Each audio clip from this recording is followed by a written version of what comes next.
Now, that's another question, because before we officially came on air, we were talking, and I said that I found that when you challenge certain retail banks about their policies, right? And one of the big policies, they are very anti-crypto. This is my money.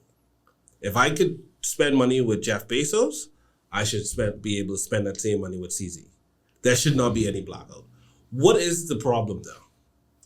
I think it comes to risk tolerance by those very same institutions. And a lot of what they are doing is basically making sure that they have sufficient assets on their books to back any liabilities. If the liabilities or the assets that they hold fluctuate as much as crypto has been fluctuating over time, it's very difficult for them to say, at any particular point. And also there are certain regulatory controls that we put in place to ensure that you can't lend beyond a certain amount. So you always have to have a certain amount of reserve in order to be able to lend money. No, and that's fine. I understand that aspect. But I'm literally talking about, hey, I have a debit card attached to my saving and checking account. This is my money.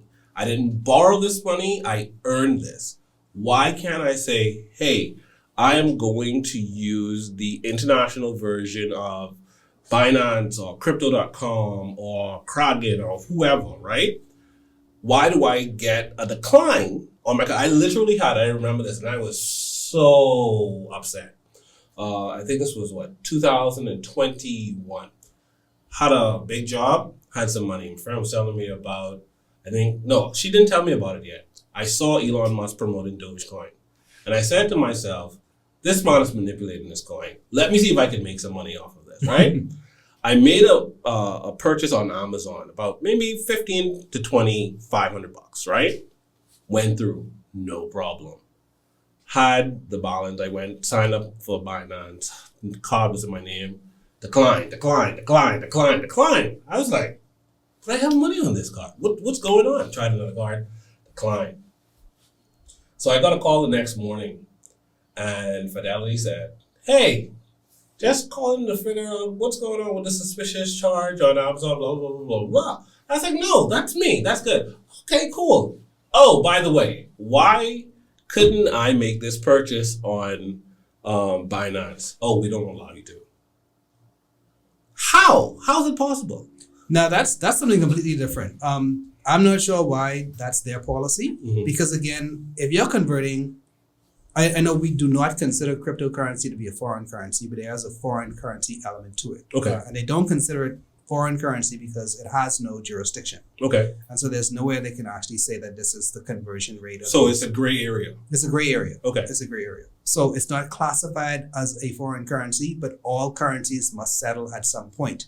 Anytime there's that actual conversion, we always convert to US and from US to whatever the other currency is. So if there's already a market in the US for you to convert a cryptocurrency to US dollars. Correct. Then there should also be one for you to convert from Bahamian dollars to crypto.